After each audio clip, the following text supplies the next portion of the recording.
Welcome to the Landscape Photography Vlogcast, hosted by myself, Tom Peters, aka the Photo Ninja, all the way up north, Paul Thompson Photography, and Struth mate, it's Matt Bishop. We cover all things photography and chat to some of the best photography minds in the business. Put your feet up, your kettle on, and let's jump straight into this week's Vlogcast. Proudly sponsored by Case Filters. Capture with confidence. Welcome back, everyone. This is the Landscape Photography Podcast. It has been months since our last recording, and we apologise for not being present lately. But we've been very busy with workshops and many things photography related, so we haven't had the chance to get on and do a recording. Unfortunately, this evening, Tom Peters can't be with us. His computer is completely crashed. But today we have a very special guest with us, someone we've been wanting to get on for quite a long time, so we're really excited about today's guests. All the way from Western Australia, Mr. Andrew Marr. Welcome, Andrew. How are you, mate? Thanks very much, boys. I'm pretty good. Thanks for having me on. I'm excited about this. Hi, yeah, welcome, definitely. mate. Welcome. Been looking forward to this for a while. So, Andrew, for people who don't know you, let's just start off by saying there are some amazing photographers in Australia, and sometimes because of, I don't know if it's time difference or I don't know what it is, so social media being detached from Europe and the United States, a lot of photographers in Australia just don't get the exposure that they're deserved. And there's so many good photographers in Australia, you being one of them. So it's really great to have you on today, mate, and let people know, what a beautiful landscape there is in Australia. And I'd just like, just for you to introduce yourself and tell people who you are, how you got started in landscape photography, what you're currently doing, and Okay, cool. Yes, as you said, I'm from WA, Perth. Perth is, I think, it's one of the most remotest cities in the world. So we're right off on the western side of the country, and we've got some beautiful landscapes in Australia. There's quite a diverse range. Matt, you would know because you're from Australia. So we've got deserts, there's snow. You can find snow, not in WA. We've got mountains, and of course we've got the seascapes as well. I tend to focus on the seascapes. And you're right, there is a lot of amazing landscape photographers in Australia that don't get the exposure that they probably deserve. I've got my theories about that. I think social media can sometimes work against countries that have a less of a population, not because of not because of the algorithm necessarily does that on purpose, but if you've just got more people, say in the UK, and you're interested in landscape photography, then you're looking for locations that are around you, so therefore you'll follow other landscape photographers in the UK. The same with America, same with Europe. Other than Matt, Paul is coming over to Australia on your agenda to take landscape photography images. Probably not. Yeah, I'd love to at some point, to be honest with you. I'd love to at some point. It's definitely somewhere I'd love to come. But it's somewhere on that list, and it's probably not high on the list because places like Europe are so accessible for you. So it's a far easier journey, not easier in terms of photography, but in terms of locations. You've got so many locations just within the UK, and then you've got Europe, you've got plenty of the Northern Hemisphere, and then we've got some places down here eventually when you get that far low on your list. So I think that is what it is. It's the fact that the location that I take photos of are not popular locations, and people aren't necessarily seeking them out. I've got a core group of people that are from Australia that support me, which I'm really grateful for. And I've got some real locals that are interested in where I go out with my camera around Perth and down south and up north. Yeah, I haven't got any shortage of locations. WA alone is a bloody big place. It's certainly is. I've worked it out. I think it is something like 11 times bigger than the entire area of the UK. So there you go. Yeah, well, there you go. It is a big place. It is. Yeah, you've definitely got no shortage of locations there. Eh? No. The problem that I have is the distance between the locations. That's the thing that I always struggle with. So when you guys do you go out and shoot somewhere local, that might be an hour away, an hour or two. For me, somewhere local might be 3 to 5 hours away. Wow. And then, of course, I've got places that I really love shooting up north, particularly up in the Midwest, the Pilbara. That's probably 2 days away, and the Kimberley, of course, is 3, and the right up north of the Kimberley's up near, those faraway places are up to 4 days driving. So we're talking thousands of kilometres to get to a location. It's incredible, isn't it? Yeah. The sheer size of Australia. People don't understand till you're there just how big it is. It's just you're just completely isolated in every single way, shape, or form. And yeah, we really are. And there's places that you just can't get to because they're so remote. They're just they are just really, really remote. Up in the Kimberley, particularly, there's some very, very remote places. And out east, there's some massive deserts there that no one will get to see because they're just in the middle of nowhere. Yeah. Do you ever have that sense when you're out on field, Andrew, that, I don't know, maybe it just might be me, but I might be in the middle of a forest somewhere and I'm completely on my own and I'm out taking the photos and I get the heebie-jeebies. I think, oh my God, I'm alone. I'm getting scared. What's going to happen? Like a ghost is going to come out behind the back of a tree trunk and scare the Christ out of me. Remember we had who was it? We had Matt Beach on. Remember Matt Beach, and he said he was taking the photos of that forest, and apparently there'd been some killings or something there. Oh my God! And mate, if you're isolated like by 1,000 kilometres, that just blows everything out of proportion, doesn't it? Like. You're not worried about ghosts. You worry about drinking a bottle of water, aren't you, really? Like anything can happen. It's definitely a safety thing. So the thing that I worry about most is being bitten by a snake and being so far away from any help. This is when I'm really remote. You can go into places and you can feel like you're remote and you're actually not all that remote. You're only a couple of K away from the main road. But you can go to some places that are on really big stations, and if you get bitten by something, you're probably 2 or 3 hours away from the actual main house on the station. That would be the closest place that you can get to help. Or if you're driving yourself, you might be 300-400 K away from somewhere.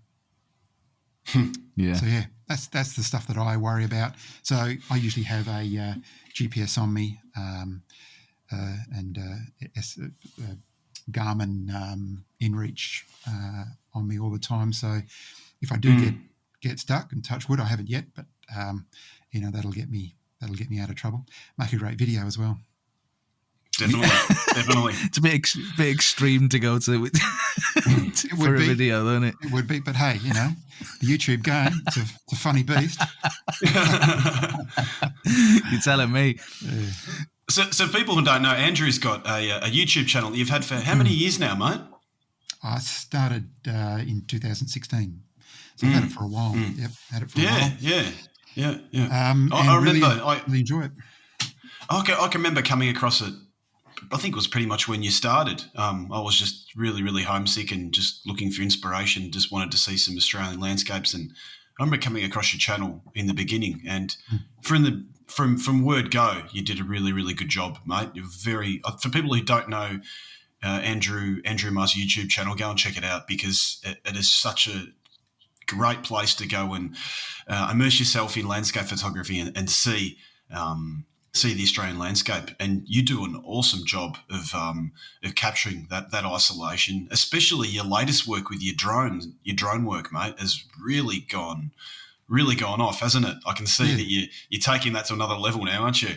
Yeah, cheers. Look, I the reason why I got into it was basically it is such a big effort to get out and take for a trip out to a place that I want to shoot, that I figured I just wanted to make the most of the trip. And so instead of coming away with a bag full of images, I wanted to take some video as well. So, and the idea was to share it with anybody who wanted to kind of learn. I taught myself both the photography side and the video side. But it's always good to be able to have somebody that can kind of teach you along the way. And I was always looking for that on YouTube. So the idea was not necessarily focused on the education side of it, but just understanding all the other bits that go into getting to a location and finding a composition, and then from there set up your camera and away you go. And I think it was a bit of a, back when I started, and I've been doing it for decades now. Because I just realised I haven't actually answered your question, Matt. How did I get into photography? Mate. That's all right. I tend to go on a rant every now and then, don't I? You can't shut him up, mate, once he starts. It's time. Hence the podcast. But I got into photography at a reasonably early age. I was introduced to film photography through uni, and then I kind of dropped it a bit as in my 20s as I was finding other stuff and discovering myself as well, and then eventually got back into it with Nikon D70, I think it was. So that was years and years and years ago, and just wanted to try every different type of photography, and found that that I didn't really enjoy portraiture photography all that much. Don't really get on with people all that well to get on to. Yeah, join the club. Exactly. Landscapes don't answer back. You don't have to kind of get them into position. There's none of that carry on. It's great. And you can win. Smile, tree, smile. Yeah. And you can complain as much as you like about the light not being right and stuff like that, but it's just a great way of. I've always enjoyed being outdoors, and so landscape photography for me is a way of, or how I engage with the outdoors, the natural world. And I think I'm just naturally curious and inquisitive about stuff that is just natural, and we've got some amazing stuff here in Australia, as we do all over the world. But just how, we've got some animals that are just absolutely incredible. We've got some plant life over here. Our wildflowers are second to none to anywhere in the world, I would say, particularly up in the Midwest. And they just look like aliens. It looks at least like aliens have invented them. They just look out of this world. And same with a lot of the trees and the animals. So I just love spending time outdoors. I love camping. Love hiking, although I don't do as much of that nowadays as I used to. But I rigged myself up with a car that I can sleep and eat out of quite easily now. So I get into more of the 4-wheel drive and overlanding, and I could be doing anything outdoors. It doesn't have to be photography. It could be fishing. It could be hiking. It could be just hanging out and having a beer, cooking up a meal. I absolutely love it. So that's why naturally for me, landscape photography is the way to go. But as I said, I put such a big effort into getting out. I wanted to take more than just a couple of photos. So got into the video side of things. And I've still got heaps to kind of improve on that side. I don't think I share enough of that side of things. So I think I want to share more of it. Do you find it gets in the way of your photography at all? No, I don't. I've listened to a few people. I've listened to yourself, Paul, talk about the video aspect and the photography aspect. I think you were talking to Thomas Heaton and Adam Gibbs about it as well. Yeah. I am quite. Honestly, when I go out there, I have no idea what I'm doing or what I'm about to do. So I just film everything. And so I know that there's a tactic where you can go to a location, set up a shot, take it, pack your stuff down, and then replay that and film that.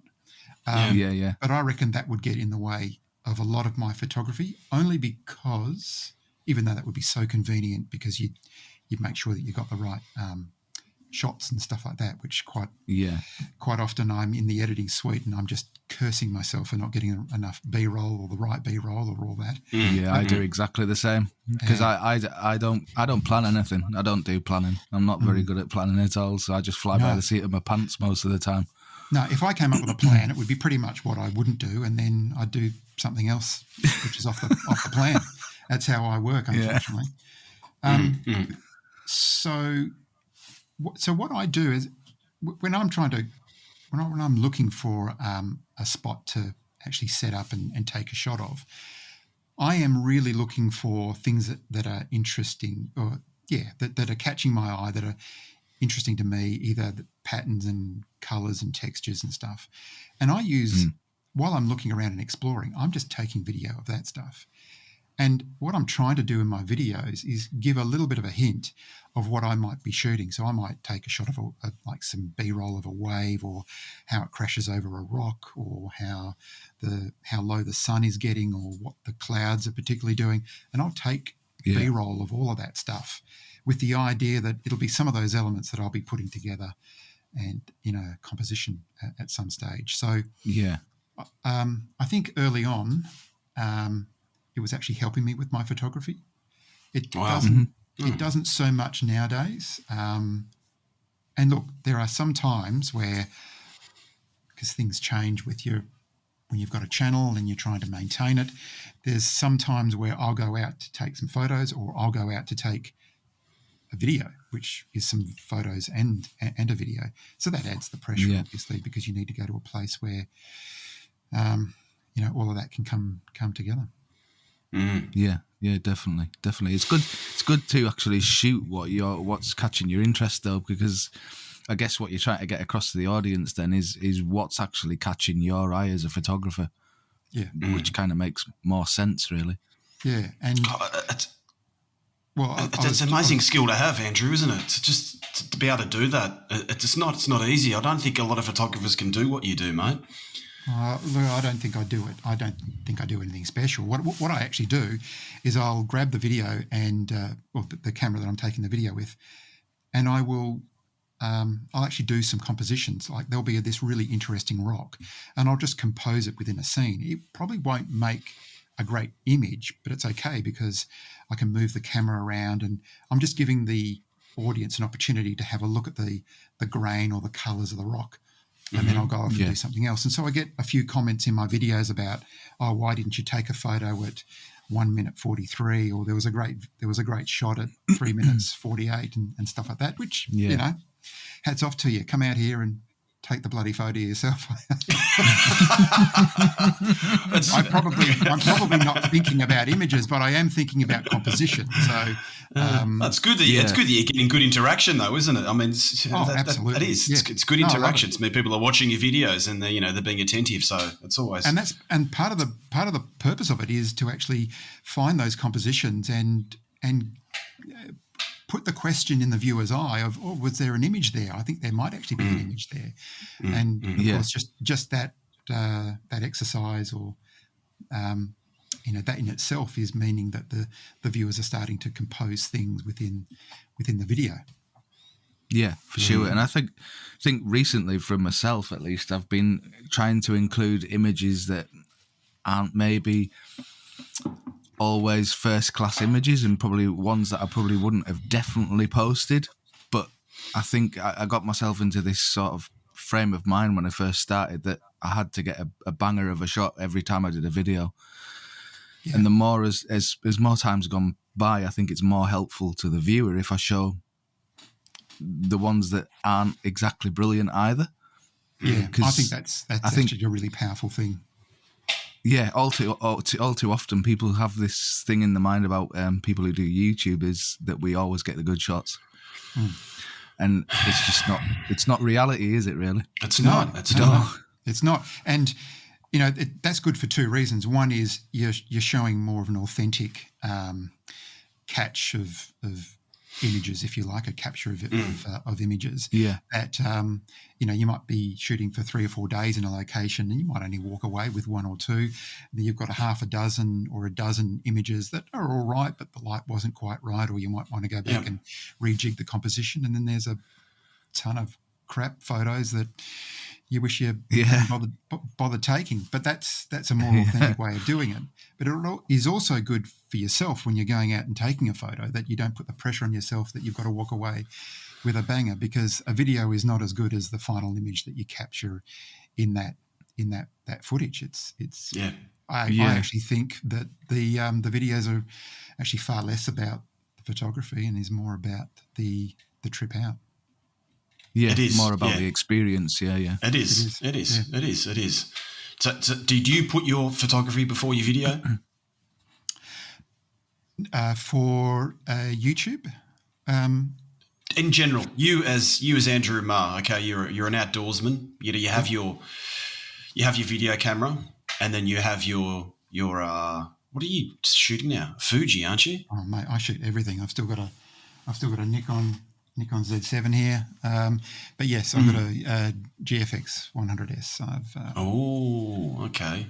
Paul likes those, don't you, Paul? Oh mate, he's also got he's also touched the lens that I want as well, the 20 to 30. It's a lovely lens, mate. I have to tell you, it's lovely. I want the good oil on how good that lens actually is. I want that one. Yeah, $2,500. It needs to be good though, doesn't it? Yep. Well, $4,000 here. $3,999 is what it's going for in Australia. Our you money can pay for good glass, don't you? Yep, absolutely. You were going to get onto a question though, Matt, and that was, do I put the photography first or the video first? If I'm going out and taking a video, I put the video first. I know that I'm probably the only one who says that, because that's quite a common question on these podcasts. That I'm not a professional photographer. I don't make money out of photography. And when I'm going out there to take a video, I put the video first. In fact, I find taking the video is actually harder but more enjoyable, because I just love the creative side of it. I don't know whether I regret saying this, but I actually don't find the photography all that hard. So therefore, I can kind of leave that as a secondary thing. And so I focus more on the video. And the reason why I do that is I want the video to be as good as I can possibly make it. And as I've already said, the video is quite often not about the photography, it's about the experience. And so if I can capture that experience, particularly in a story, that's the key. Lost you guys. Then I've got something valuable there in terms of content. And you could do all your focus on the photography, but as Paul says, you're not always going to walk away with a banger every time, because it's not just up to you; it's up to the conditions, what's the connection, how familiar you are with the area and the location. So it's for me. If I'm doing a video for YouTube, 80% of my attention is on the video, and much less on the photography. I still quarantine some time to make sure that I get the shot that I want. That I will sometimes do, but I that's how I do things. Yeah, definitely. I mean, when I'm out on field now, I've kind of taken a slightly different approach when I'm out there. So I'll set up and I'll try and find the shot that I'm going to talk about. But as you were talking about your B-roll, is what I've started to do is if I talk about something in the video, I immediately B-roll it straight after it, so that I don't miss any parts of the story I was trying to tell in the first place. Yeah, if you don't do it straight away, you will forget it. You can guarantee. Yeah, and then you get back. Yeah, you get back and you're like, oh my God, what I'm going to do now? Absolutely. So what I'll sometimes do is I'll actually capture the B-roll first.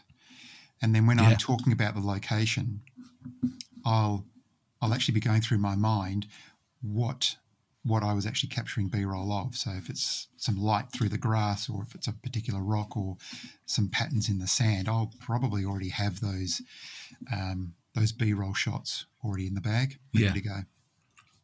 Yeah, good idea, definitely. Yeah, it's interesting, isn't it? I mean, I'm going to blame this on Paul because I have to blame it on someone. Well, it is your fault, isn't it? I started doing video, isn't it? Really, because I don't think people like me anymore now they've seen me doing video on YouTube. That's just YouTube for you, mate. It's something you learn quite early on. Yeah. Like I said in the past, Andrew, I probably had this mystery about me because I was just taking photos and now that people know who I am, because I started doing videos, they kind of, I've lost interest. No, I'm joking. Anyway. No. Look, I think videos are great because I think predominantly before people started doing videos on YouTube around landscape photography particularly, but it's also equally the same for other types of photography, that the photographer was always behind the camera, and unless for some dodgy avatar thumbnail that they might have on their profile, you really didn't get to know the photographer That's at all. Right. Yeah. And I think I find that knowing about the photographer behind the photos is far more interesting in a lot of cases than the photos they actually take themselves. But that might be me when thinking about it. But that's what I love about YouTube videos, is I actually start to understand more about what the photographer looks for, what the photographer likes, how they go about their own trips, whether they like to have a base and then go out to different locations, or whether they just like to go from home and go for day trips, whether they go for weekend trips, whether they go for 2-week trips, all of that sort of stuff.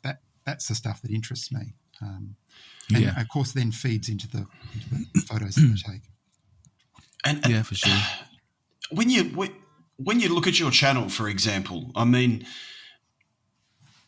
today, you know what social media is like. We talk about this 1 second rule. It's probably like a third of a second rule, really. Okay, you've got that image on you behind the wall there. There's that aerial shot of a beach, which we can see because we've got the webcams up. Yep. Okay, and if you were to put that up, I mean, just say that you drove 2,500 kilometres to get to that location, took the image, waited for the right light, come home, spent 2 hours in post-production cleaning it up, wrote a nice story to go with it, put it up all over social media, maybe even tried to do a few prints and see if you could sell a few prints. And you found that because of social media, we have that, like I said, 1 second rule where you put it up onto Instagram or Facebook or anywhere, and people will just scroll bang straight through it. Not because the image isn't good, it's because there's not something that grabs our attention quick enough. It's almost like we need to have a giant penis on the front of our photos to grab people's attention these days.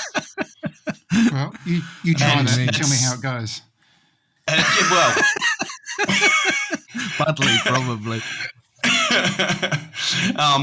But I know what you mean. I don't want to be rude, but I'm saying that photography, it's hard to get a good image to get people's attention. And we do want people's attention because we are taking photographs to tell a story. So we're trying to tell that story via social media. And if there's something in that image, even if it is a brilliant image, and it could be one of the best images ever taken in the history of landscape photography, but if it doesn't have, like I said, that giant penis in front of it, people aren't going to see it. So the fact that you have another voice beyond that photo, the actual video, your YouTube channel, people can see a story behind that image and understand it more. Do you find that your YouTube channel gives your art more of a deserved exposure, more importance? Yes, because what I do, as opposed to, or in addition to all of that travel and going out and taking all those photos and then editing them all, I then add another hour or two of footage gathering and then another 3 days of editing to package all that up into a video. So it's not easier; it's actually harder to do the video. But what you get as a result, I think, is something that it all comes down to engagement. So you get something that is a little bit more engaging, and video is more engaging than still images. Yeah. And the key to that engagement is telling a story. That story is central to everything. I know that a lot of photographers talk about emotion in an image, but there's only one way in which you can really share or evoke that emotion, and that is through a story. And if we had 5 hours, I'd take you through that whole theory. But in a video, you can share a story a lot easier because there's a sequence to it, and so therefore, and it's also true that when you post that up on YouTube, it has a little bit more. What's the word for it? It's a little bit more evergreen in terms of it can keep on coming into people's feeds when they're looking for this sort of content. I've still to this day, I've got videos that I did 3 or 4 years ago that people are looking at. I can see that they're viewing it on YouTube. I don't know who it is, but I can see that people are watching it. I can pretty much guarantee that no one is looking at my photos from 3 years ago on Instagram or any of these other platforms. Yeah. But on YouTube, they are, and they are because there's probably less of that type of content. So there's less people creating landscape photography videos. Landscape photography images are a dime a dozen. And so getting back to your point, not quite about the penis, but what people try and do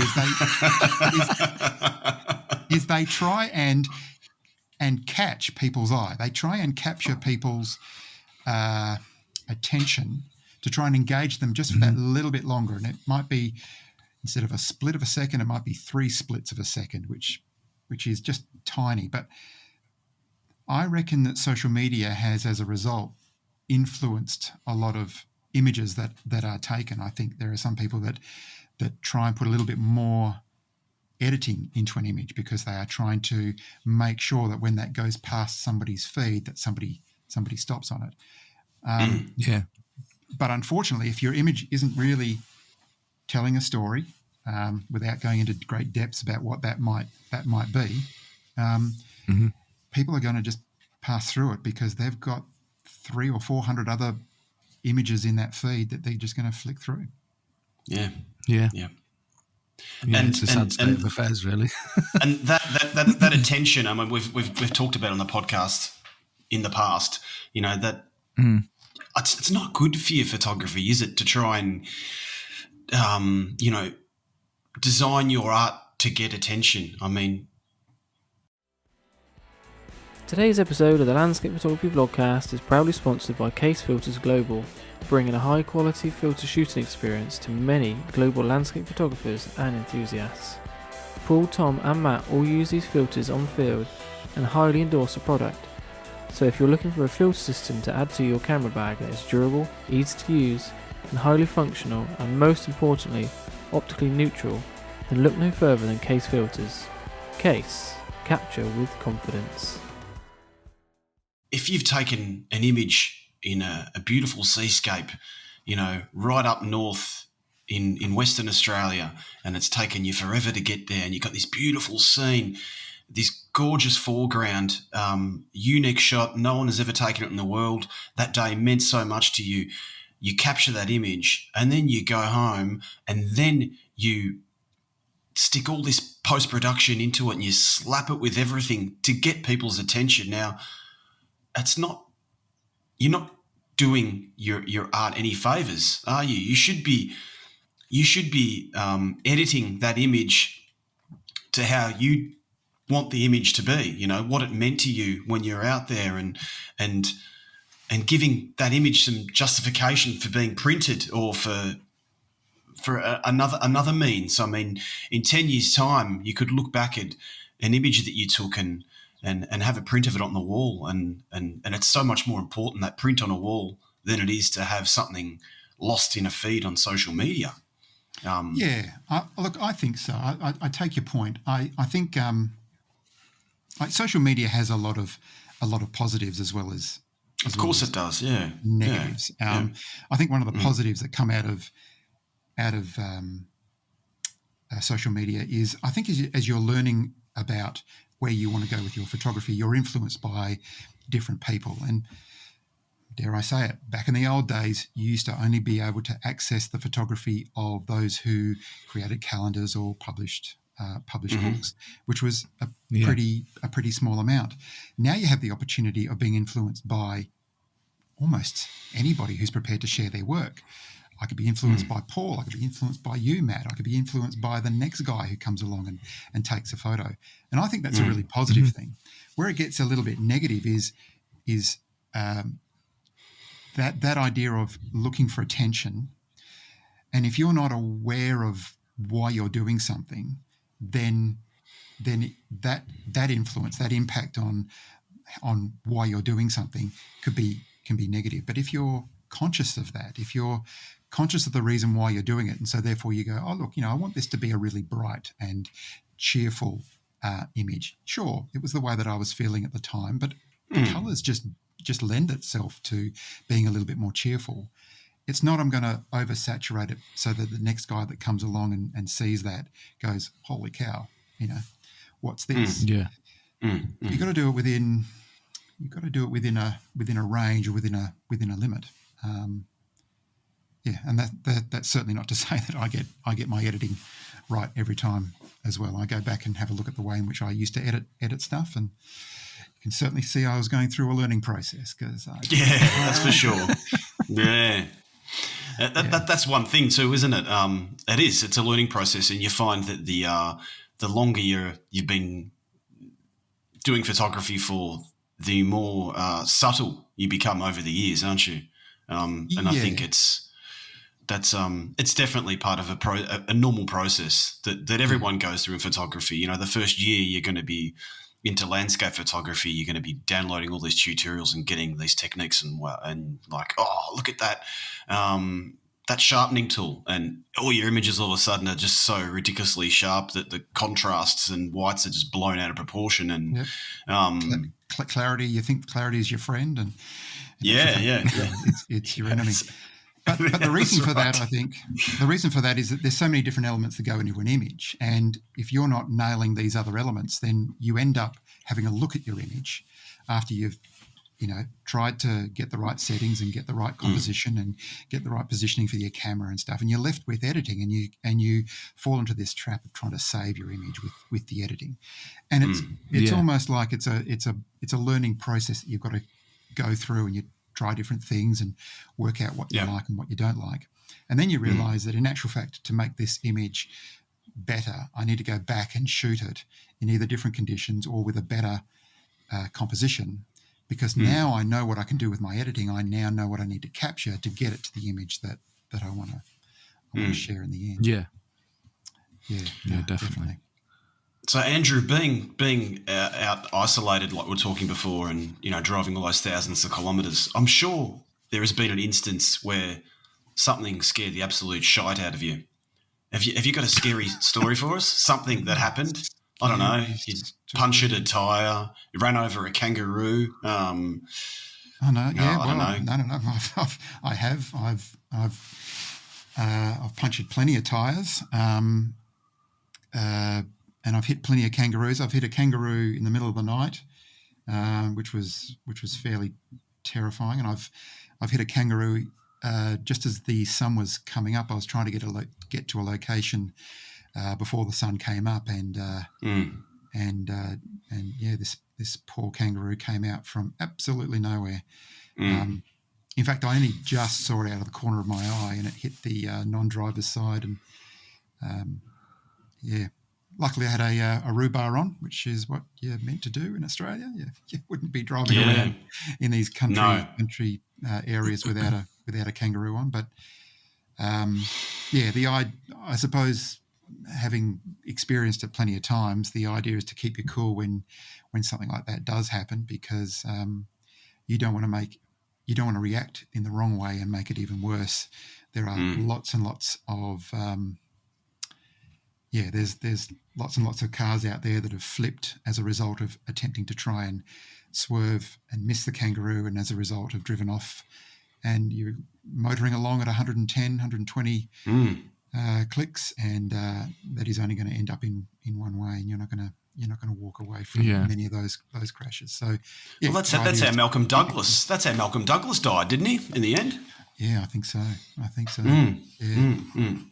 No, if you don't know Malcolm Douglas, go and check out Malcolm Douglas on the internet. That guy was absolutely a great character. If he was a landscape photographer, he'd be a great landscape photographer, I reckon. He's probably seen most of WA and the rest of Australia. He's wow, an amazing bloke. Yeah, definitely. So there's been there's a few scary things like that. I know that I've been hit by a few waves in my time. There was a video that I did only recently down south, and I'd been looking at this area all afternoon and thought that it was quite safe. And so I walked along the beach and then wanted to get just around on the other side of this rock. So it was still sandy, so I was walking along the sand because there are other places which are terrifying. You can be up on rocks and waves can hit you onto rocks and you're into the deep ocean down south. But I was on the sand and I'd positioned myself in between two rocks and I was talking away to camera. I ran off, put the camera on the side, came back to my camera and was going to take just another final shot. And this wave absolutely smashed me. And I was drenched from the chin down and thought I was a goner. But and it hit the back of my head because my back was right up against this cliff. It was a sandstone cliff behind me. Oh no! So that was the GFX 100 that S that I had on the tripod that survived. Shook it off. Wow. I was a little bit shaken by it. My vlogging camera was up on the beach, so that was fine. But my microphone instantly died, and so that was no good. You came out of it okay, didn't you? Yeah. That was a little bit scary because I just wasn't expecting it. And there was nowhere for me to go. Yeah. By the time that the wave came, the shot that I don't know whether I've shared it on Instagram, but it's certainly in the in my video. I'll just quickly have a look here. No, I haven't shared it on Instagram. Who shares anything on Instagram nowadays? Exactly. The shot that I took was the shot. I share reels. Do you? Good on you. Insta-talk. But the shot that I actually used in the video was the shot that was that I took only seconds before the wave hit me. I think you can actually see the wave coming, about 20, 30 metres off the camera. That would have been great for video, though. Good for B-roll. Yeah, absolutely. Oh, yeah. I should have. Did you get it in there? You didn't put it in there? No, I didn't have the camera on. Didn't have the video camera on. No. But there was a guy recently who was killed down in Esperance, taking photos off one of the big boulders out at Esperance, and a wave came through, and poor devil died. Yeah. Wow. Yeah. There's a place down near Albany called Salmon Holes, and that's notorious for fishing, and plenty of guys that go fishing get knocked off the rocks and die. They've got signs plastered all over the place. I've done. Yep. You can look up one of my videos, and I actually show you all the signs, and you've got anchor points that you can tie yourself down onto. It's more like abseiling than anything else. My God. Yeah. Crazy, isn't it? Yeah. Have you People guys don't ever realise the power of it. Australia can kill you. Oh yeah. Yeah. It can. That's one thing. That's one thing that I've travelled, around the world, and North America, South America, Southeast Asia, England, a lot around Europe. Live in Italy, and I'm from Australia. And Australia is the only place in the world where you feel like you are a visitor to Australia. That land is so much more powerful than what we are, and it is a beautiful sensation to have, isn't it, in Australia? Just to be, it has that balance of wilderness that almost feels like nobody can take that away. Well, it's got a harshness, I think, that you've got to come to terms with and know your own limits and get out there. Like I was going to do a video I'm thinking of doing a video about all the safety gear that I take with me as I go out on one of my 4-wheel drive trips. Not down to Albany or Bustleton or all these holiday places, but if I go out on a true trip where it's just me on my own, I've got your bug spray and I've got stuff like that, but I've got an EPIRB because I don't know whether I've got a fire extinguisher on board just in case the place goes up in flames. I've got a snake bite first aid kit, which sits along the rest of my first aid kits. I've got a first aid kit for the car. I've also got a first aid kit that I take with me when I go hiking or go away from the car. Yeah, you got all this sort of gear that's with you, but it's funny because it doesn't necessarily stop you. When I was in the UK, and I was only in the UK for a couple of weeks, but when I was walking around there, I definitely enjoyed the feeling that I didn't have to fear anything. It was just a lovely, lovely feeling. You could go hiking up a mountain, and I didn't even think about snakes. I'm sure there are snakes in the UK, but I didn't think I was going to come across a snake that I was going to get too terrified about. But I can remember once I was walking through a big open field in Tuscany. Sort of like, remember that scene out of The Gladiator with Russell Crowe where he's walking through that open grain field and he's rubbing his hands across the top of the grain?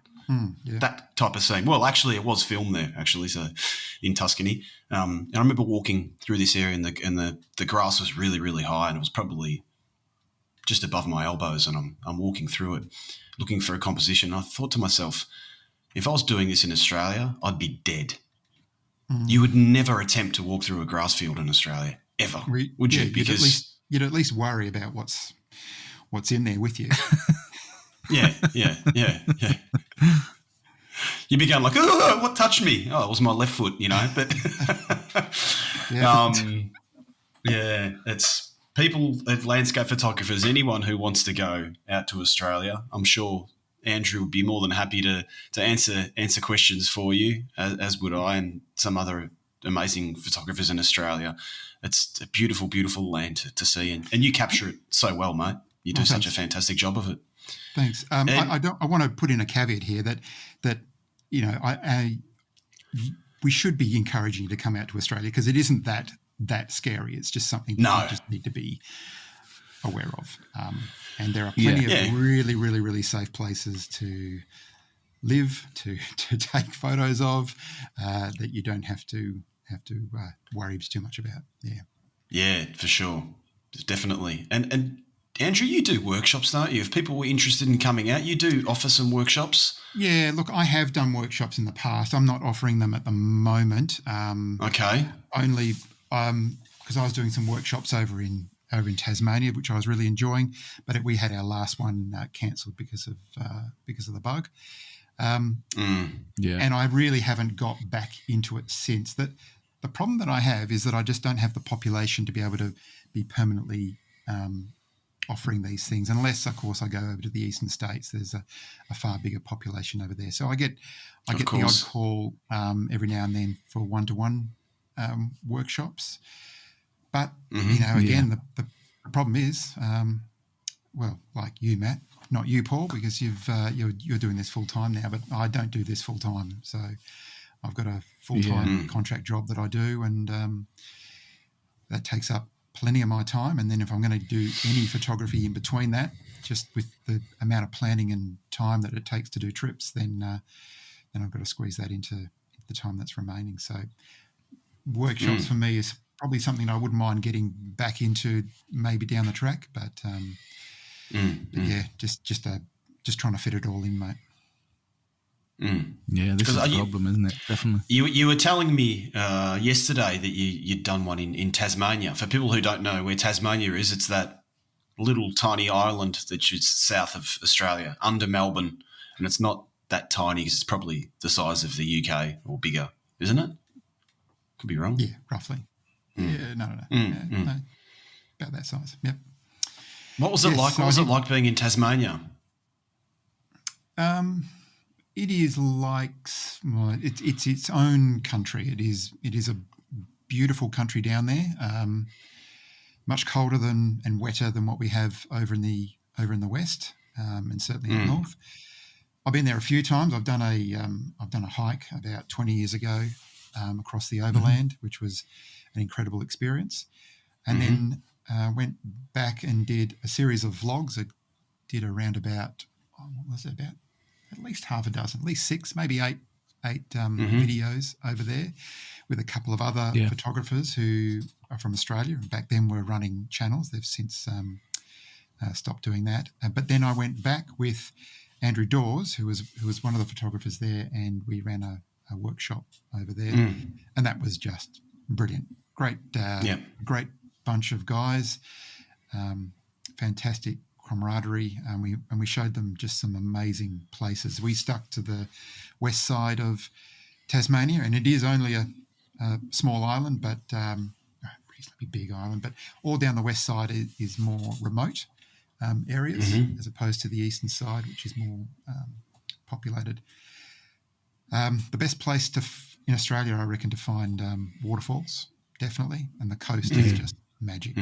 Absolutely magic. I seem to remember it was quite almost like rainforests, was it? Yeah, that's all. Yeah. Cold climate rainforests. Yeah. Yep. Absolutely. Beautiful. Looks stunning. We were chatting about that yesterday. Just an amazing place. Was just it's on its own, isn't it? I think places like Tasmania in the future are going to get that attention. You know, a lot of photographers feel these days who spend a lot of time trying to, find new areas to go to and spend a lot of time on social media. They're very focused on, those what do you call them? Honeypot locations, Iceland, Tuscany, Dolomites, Scotland. There is these locations where everyone swarms to and just shoots the death out of these locations. And you hear people say that it's hard to find new areas to shoot. It's not the case in Australia. And I think Tasmania is going to be one day one of those places where people are going to go to photograph because...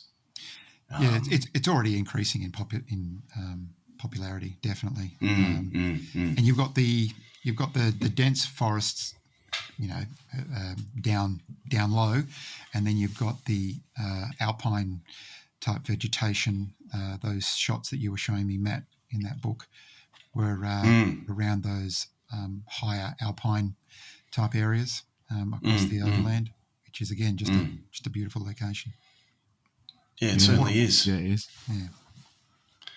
I think it's an important thing, though. I think it's an important thing to find these new areas to shoot as well, and spread the footfall out a bit, I think.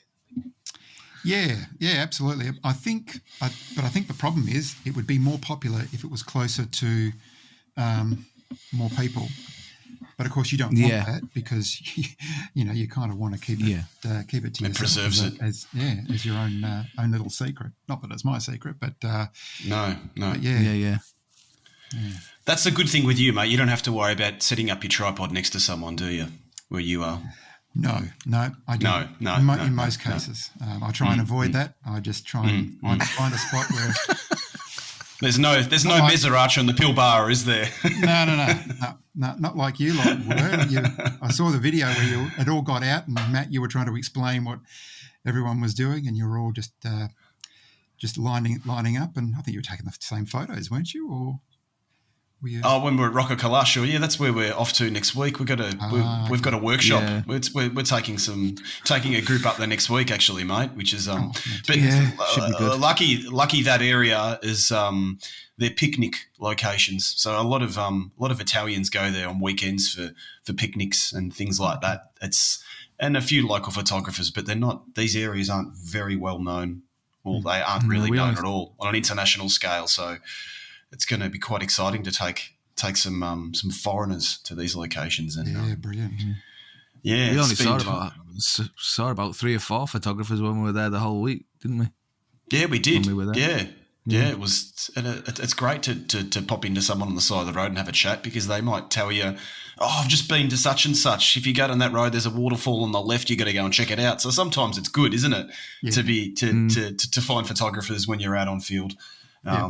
I really Yeah. enjoy that. I really enjoy that aspect, and there's usually someone who's prepared to share a location and point you in the right direction, which is what you need when you're not familiar with the area. You For you sure. use all of these things and find some spots, which is brilliant. Well, hopefully in the future, Andrew, I'll be I've just been out to Australia, but I was probably about 3,500 kilometres away from where you are. So it's not like say, hey, let's go and have a coffee. But No, shame. definitely in the future, we'll be great to catch up with you out on field on the other side of Australia. It's a beautiful side of the world. Absolutely. Let me know if you're over this side of the world, and I'll we can catch up and we can go for a definitely shoot. That's for both of you, Paul. If you're keen, come on over, mate. Yeah, I'm always keen, mate. Yeah. Yep. I'll be there like a shot, mate. Honestly. Excellent. He's just waiting for me to set it up. Once it's set up, he's going, "Yeah, I'm coming. No worries." Yeah. I've just got to say when, don't I, Paul? And you'll be I'm good for anything. You know what? Mate, I'll be there. Well, prepare yourself. Couple of questions. Sorry, fire Paul. away, Matt. Go ahead. No, go ahead. I was just going to say just before we finish this chat, mate. There's a couple of questions we'd like to ask you. Number one, who is your biggest inspiration in landscape photography?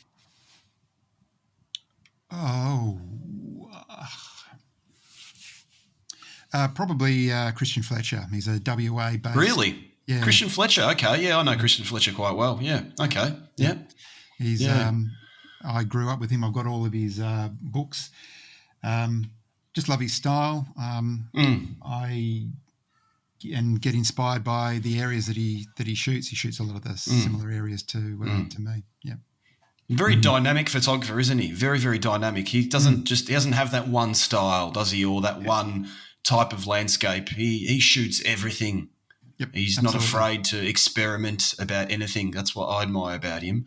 That'll be good to get him on the podcast at some time, Paul. Great bloke too. Great bloke. Yeah. Cool. So your biggest inspiration, and is there anyone that you would recommend from Australia, a landscape photographer that we could get on at some stage on the podcast? Well, Christian Fletcher, he runs his own podcast. He does. What's it? Light-minded, isn't it? Light-minded, yep. Light-minded, yeah. It's not a bad podcast. It's a good laugh. Yeah, absolutely. No. Yeah. Very, very good. Yeah, I'll have to check it out.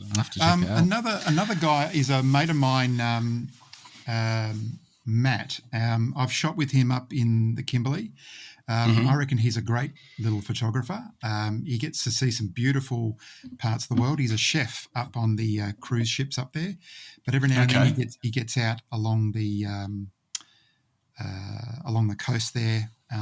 He is fantastic, and both his normal DSLR camera images as well as his drone photography is really, really nice. Okay, what's his name? Matt, and for some reason I've forgotten his second name. Why is that? Give me a second. Matt Fields. Matt Fields. Fields. So it's Matt Fields _ photo or photog, something like that. Right, okay. Cool. _ photog. So Matt Fields _T photog. Brilliant. Yeah, I think he's fantastic. Okay, great. Thanks for that, mate. No worries. Awesome. And what's the last thing is what's coming up for you, mate? What have you got coming up photography wise? Oh, well, I was hoping to get out this weekend, but my car's broken down, so I need to get that fixed. Otherwise, I wouldn't be able to do this podcast. Damn kangaroo. Yeah. Yeah. No, it's probably too many country miles and too much dust. So I've got to get the transmission sorted out, and then there's something else I've got to get sorted out. So that might take a couple of weeks. I want to take my drone up into the Salt Lakes and take some shots up there. There's some beautiful areas, and the Salt Lakes are just never ending in terms of the shapes and colours that you can find up there, and I'm never short of some inspiration. I've got summer coming up, so I've got to prepare myself for that. The photography gets a little bit harder. you can't have campfires as well because it's out of fire season. So I don't know. I might get a little bit creative and do a fishing video or something like that. Plenty of coast and plenty of good fishing, so I might do a video about for that. sure. Yeah. Just don't catch a shark, will you, mate? Oh God! Mate, well, as long as they don't catch me, I'm good. I'm good. Yeah. How about you guys? What do you guys got coming up? You got the workshop, this week coming? Yeah, in 1 week. Next weekend, isn't it? Next weekend we start. So we've got that for a week, and then I come back from that. I'm back for 3 days, and then I'm going up to the Outer Hebrides to scout for a workshop for next year up there for about 4 or 5 days, I think. Excellent. You'll get a video while you're up there? Yeah, hopefully get a couple of videos done. Yeah. I'm not so sure about the workshop. I'm not sure whether we'll get any video done there, but probably definitely in Scotland anyway. Yeah, it's always tough. You don't know. Some clients are all right with it. Some clients are quite happy about it. Others not so much. So you just have to kind of play it by ear, really. Yeah, when I was doing the workshops, I wasn't taking any. Wasn't making a video out of it. I took some footage of it. Yeah. But, I've seen some blokes that will take a client out and we'll do a video while the client's in the background trying to compose up a shot. And I'm thinking, mate, they're paying you to be. Yeah, they're paying you to I don't have your agree attention. with it, to be honest. No. It doesn't sit well with me. So no. Also, too, because when you're out on field, especially if you've got clients, well, anyone really, if you're doing a video, it's quite distracting to them, isn't it? To have someone in the background. I remember when I was in Patagonia, and I did a workshop out there. I took out a group, and there was another 2 photographers that took out a group, and I'm talking about photographers that have got very big names. I won't say their names, but while we were, I wonder who they are. We'll tell you after. I'm sorry. We'll tell you after. I don't like to mention names because not fair on anyone, is it really? But I found it really interesting that I was with my group and I was with them and helping them compose, and we're setting up, and we've got this beautiful sunset coming in. It's just all the elements are coming together, and it's just stunning. And all of a sudden, in the background, I've got these 2 guys behind me doing YouTube videos with a big group, and they're screaming and they're yelling and they're going, "Hey, look at me, guys! Today I'm such and such." And I thought, what does your group actually think about that? Or maybe the group is very aware that they do that, and they're very accepted. They accept the fact that that's going to happen, so they go for that reason anyway. I don't know, but for me, for example, I wouldn't do that to a client. They should have my full attention because that's what they pay for. But yeah, it depends on the group too. I think probably there's some maybe very popular photographers that attract younger photographers who are more flexible and willing. When I take a group out, I'm taking out quite a mature group, people in the over 40s who, stay in nice hotels and expect to get a certain service. Yeah. But, it's interesting, isn't it? Yeah. Yep, absolutely. Yeah, mate. It was brilliant to have you on, and we finally got you on. We've been talking about you for quite a while now to get you on here, and it was really, really great. And everyone, please make sure you go and check out Andrew's work. Check out his YouTube channel. Check out. I'll pop all those links down in the description below, in the notes, in the show notes. And look, thanks great. very much. Thanks very much for having me, lads. I know that we have been talking about this on and off for a while, but I'm really, really pleased that we've managed to pull this together, and it's been fantastic catching up with both of you. Really, and obviously, Tom's very disappointed he couldn't make it today. Hi to Tom as well. Yeah, he's all right. He's gone. We'll just have to do it again, mate. Yeah, we'll do it again and get you on again. Yeah, we'll get you back on again, mate. No worries. Okay, beautiful. Thanks, mate. Thanks. Take care. No worries. Thanks. Thanks for coming on. Cheers, buddy.